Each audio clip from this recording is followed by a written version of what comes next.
سندھ کے شہر حیدرآباد کے آڑا کے آفندی ٹاؤن میں قائم مدنی مرکز فیضان مدینہ میں دعوت اسلامی کے اشاعتی ادارے مکتبۃ المدینہ کی ایک اور برانچ کا افتتاح ہوا۔ رکن شورا حاجی محمد ایاز اتاری، حیدرآباد شہر نگران اور دیگر اسلامی بھائیوں نے اس برانچ کا دورہ کیا۔ اس حوالے سے رکن شورا نے مدنی خبروں کو بتایا۔ دنیا بھر میں یہ مکتبۃ المدینہ قائم ہے۔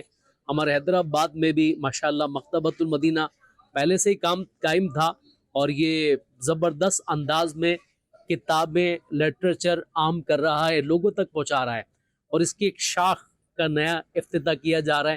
ایک نئی شاخ بنائی جا رہی ہے فیضان مدینہ افندی ٹاؤن کے اندر۔ ایک ہول سیل پوائنٹ ہے اور ایک ریٹیل پوائنٹ ہے، جہاں پر انشاءاللہ یہ کتابیں میسر ہوں گی اور لوگ بآسانی یہاں سے حاصل کر سکیں گے۔ رکن شورا نے شرکاء اور مدنی چینل کے ناظرین کو ماہنامہ فیضان مدینہ کی بکنگ کروانے کی ترغیب بھی دلائی۔ دسمبر کا جو ماہنامہ فیضان مدینہ یہ آ چکا ہے، اور ماشاءاللہ صدیق اکبر رضی اللہ تعالیٰ عنہ کے حوالے سے بہت زبردست معلومات ہیں اور بہت سارے عنوان اس کے اندر شامل ہیں۔